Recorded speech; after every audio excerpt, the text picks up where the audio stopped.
Please sit back, relax, and enjoy. Thank you. Ketika masa jabatan sebagai Presiden Republik Indonesia berakhir, banyak yang memperkirakan sorotan terhadap Joko Widodo akan ikut meredup. Namun yang terjadi justru sebaliknya. Nama Jokowi masih terus menjadi bahan perbincangan. Dari media sosial, ruang diskusi politik, hingga warung kopi, pembicaraan tentang dirinya belum juga berhenti. Di satu sisi ada yang menilai ia masih memiliki pengaruh besar dalam politik Indonesia. Di sisi lain, berbagai kritik dan kontroversi terus bermunculan. Lalu, bagaimana sebenarnya perjalanan Jokowi setelah tidak lagi menjabat sebagai presiden? Mengapa ia masih aktif melakukan kunjungan ke berbagai daerah? Dan mengapa isu ijazah palsu kembali menjadi perdebatan publik? Mari kita bahas bersama. Selamat bertugas, selamat bekerja kepada Presiden terpilih Bapak Jenderal Purnawirawan Prabowo Subianto. Lengser dari kursi kepresidenan biasanya membuat seorang mantan presiden mulai jarang muncul di hadapan publik. Namun Jokowi memilih jalan yang berbeda. Ia masih terlihat menghadiri berbagai kegiatan, menerima tamu, dan sesekali melakukan perjalanan ke sejumlah daerah. Kehadirannya selalu menarik perhatian. Bagi pendukungnya, hal itu dianggap sebagai bentuk kepedulian terhadap masyarakat. Mereka menilai pengalaman memimpin selama 2 periode membuat Jokowi tetap memiliki pandangan yang berguna bagi bangsa.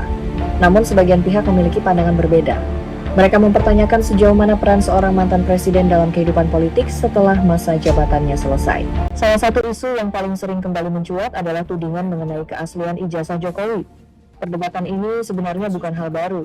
Isu tersebut telah berulang kali muncul selama masa kepresidenannya dan kembali menjadi pembahasan setelah ia tidak lagi menjabat. Pihak yang mempertanyakan keaslian ijazah meminta adanya pembuktian lebih lanjut melalui jalur hukum maupun pemeriksaan dokumen. Sementara itu, Jokowi secara konsisten membantah tudingan tersebut. Pihak-pihak yang mendukungnya juga menyatakan bahwa ijazah Jokowi tak perlu ditunjukkan ke publik karena itu bersifat privasi dan akan ditunjukkan hanya di persidangan. Sejumlah perkara terkait isu ini juga pernah dibawa ke ranah hukum. Dalam perkara ini, awalnya ada 8 orang yang ditetapkan sebagai tersangka. Namun, penyidikan terhadap 3 orang yaitu Egy Sujana, Dhani Harilubis, dan Rismon Sianitar telah dihentikan melalui SP3. Sementara itu, 5 tersangka lainnya, termasuk Roy Suryo dan Dr. Tifa, masih menjalani proses hukum. Keduanya diduga melanggar ketentuan hukum terkait penyebaran informasi yang dinilai tidak benar mengenai isu ijazah presiden. Di sisi lain, kubu Roy Suryo membantah status P21 tersebut. Mereka mengaku belum menerima surat resmi secara fisik dan bahkan mempertanyakan proses hukum yang berjalan, termasuk menyampaikan dugaan adanya intervensi politik.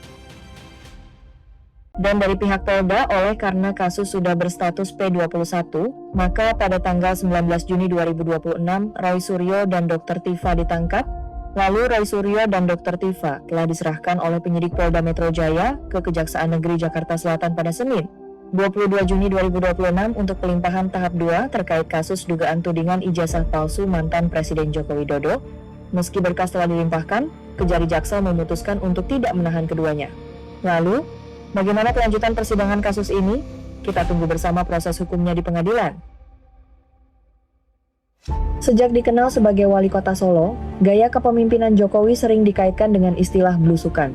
Pendekatan ini kemudian menjadi salah satu ciri khasnya ketika menjabat sebagai gubernur maupun presiden. Setelah tidak lagi menjadi presiden, setiap kunjungannya ke berbagai daerah kembali menjadi perhatian publik. Sebagian masyarakat melihat kunjungan tersebut sebagai bentuk silaturahmi dan upaya menjaga kedekatan dengan warga.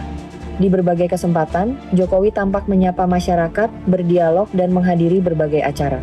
Namun muncul pula berbagai spekulasi. Ada yang menilai aktivitas tersebut hanyalah kunjungan biasa sebagai mantan presiden. Ada pula yang menganggap langkah itu memiliki makna politik. Beragam tafsir tersebut menunjukkan bahwa pengaruh Jokowi masih menjadi bagian dari dinamika politik nasional. Jokowi mungkin telah menyelesaikan masa jabatannya sebagai Presiden Republik Indonesia. Namun, perdebatan mengenai dirinya tampaknya masih akan terus berlangsung. Mulai dari isu ijazah, aktivitas kunjungan ke berbagai daerah, hingga pengaruh politiknya setelah lengser. Bagi pendukungnya, Jokowi adalah sosok yang masih layak didengar. Bagi para pengkritiknya, berbagai pertanyaan dan kritik tetap perlu disampaikan sebagai bagian dari kontrol dalam demokrasi. Pada akhirnya, sejarah akan menilai seorang pemimpin dari berbagai sisi keberhasilan, kekurangan, kebijakan, serta dampak jangka panjang yang ditinggalkannya. Sebagai masyarakat, yang terpenting adalah tetap bersikap kritis, memeriksa fakta dari berbagai sumber yang kredibel, dan menghormati proses hukum ketika muncul suatu sengketa atau tuduhan. Karena demokrasi yang sehat tidak dibangun oleh pujian semata, ataupun kritik tanpa dasar melainkan oleh keterbukaan, bukti dan penghormatan terhadap hukum.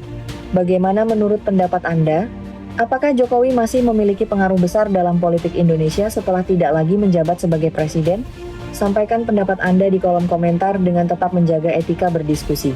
Jangan lupa tekan tombol like, subscribe, dan aktifkan lonceng notifikasi agar tidak ketinggalan pembahasan politik dan isu-isu terkini lainnya.